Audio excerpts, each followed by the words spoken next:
Welcome to the Drill Down, in-depth answers to oilfield questions. I'm John Spears. And I'm Richard Spears. So, Rich, we have been trying to track frac efficiency, and we want to talk about today.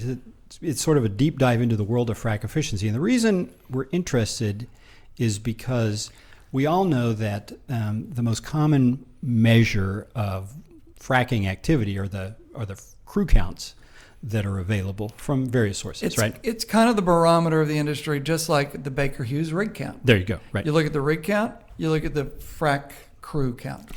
But the point is that while that's an interesting item, what we're really interested in is how many wells are being fracked, and what does that mean for oil production, and ultimately what does that mean for drilling and completion expenditures, right? So frac crews themselves don't tell us enough.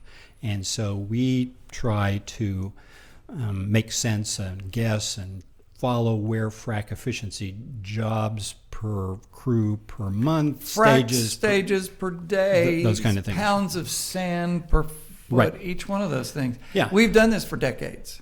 Yes. And one of the primary ways we've done the work is to call a guy and ask him a question.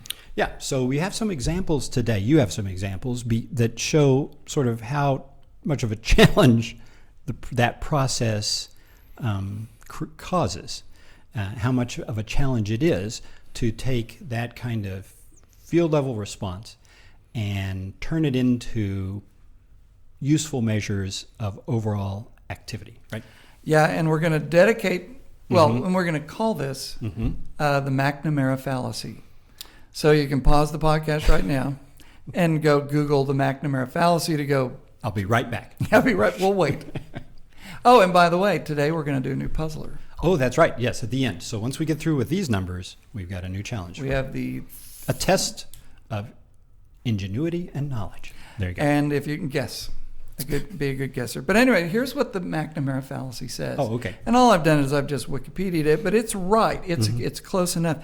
And do you remember who Robert McNamara was? He was Secretary of Defense during the Johnson administration, or maybe the Kennedy administration as well. And before that, I think he ran Ford Motor Company. And before that, he was a whiz kid that came out of the military during World War II, right? Precisely. And so that was, it says it involves making a decision based solely on quantitative observations or metrics or things you can measure.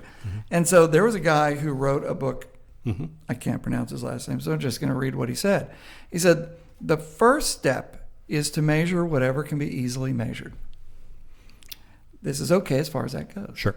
The second step is to disregard that which can't easily be measured, or to give an arbitrary quantitative value. Okay, the unknown unknowns. I gotcha. And he says this is artificial and misleading.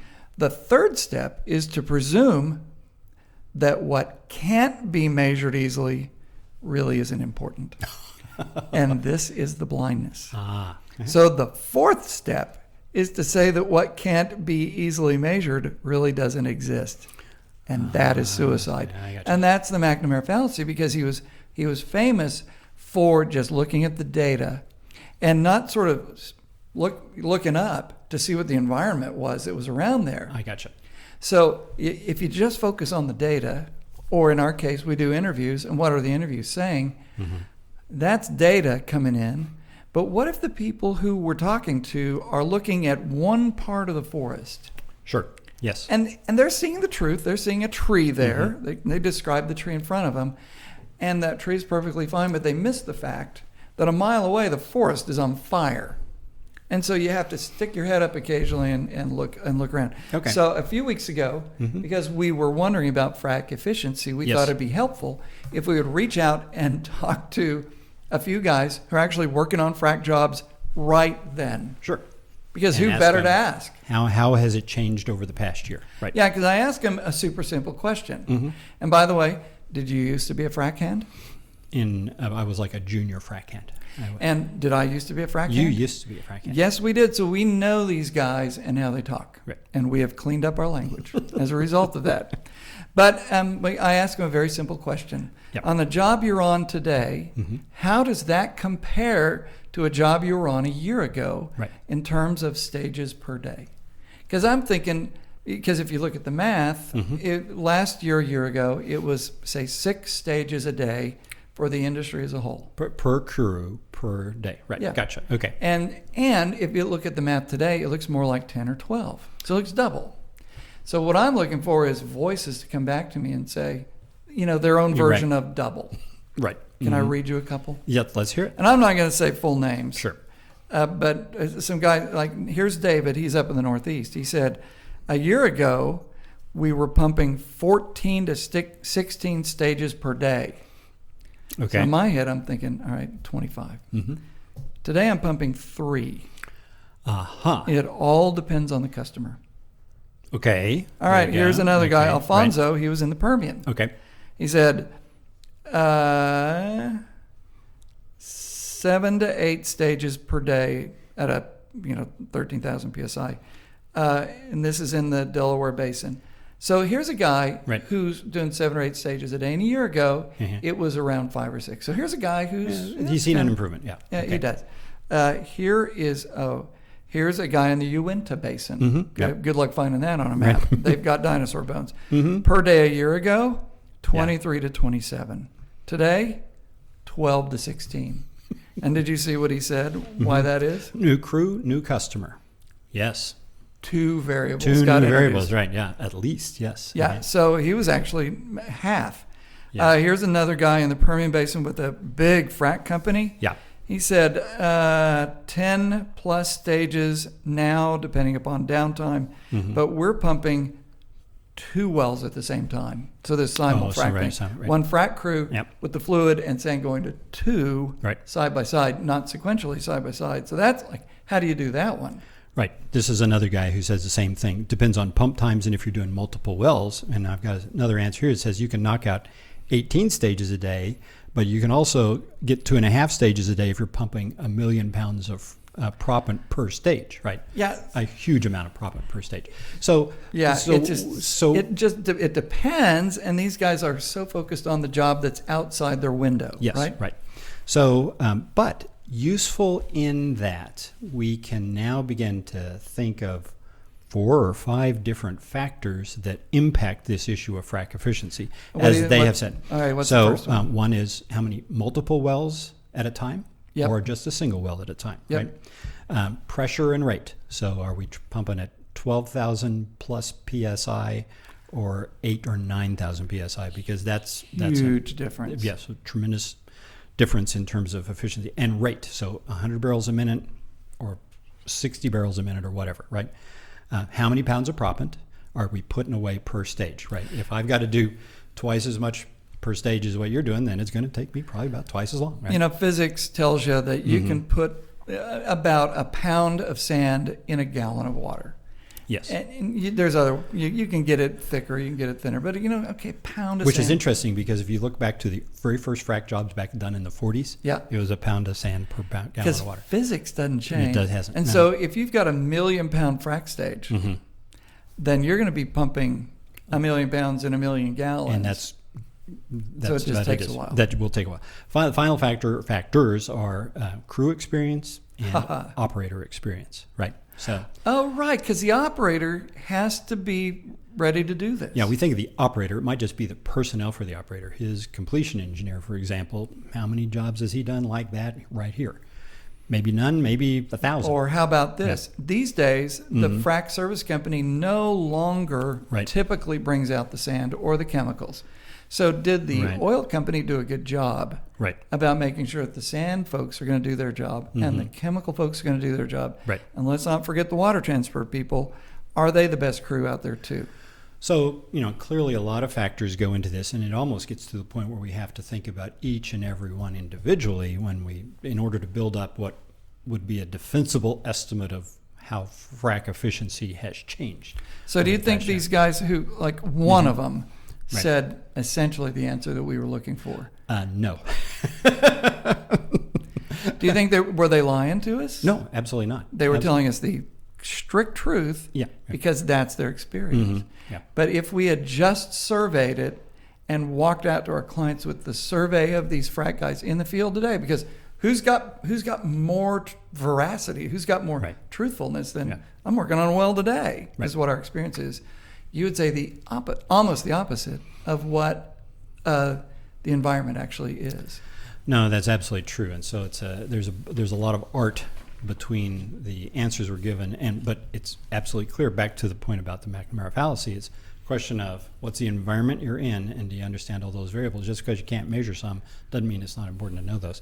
I just want to leave us with maybe one question, which is, will the industry here in the U.S. continue to prioritize efficiency over effectiveness? That has been the big push for a decade, has been to pump more stages per day. And the job has changed, and there's a lot of things, but everything has been about efficiency. And the question I think that we're all going to have to face going forward is efficiency still going to be the goal here?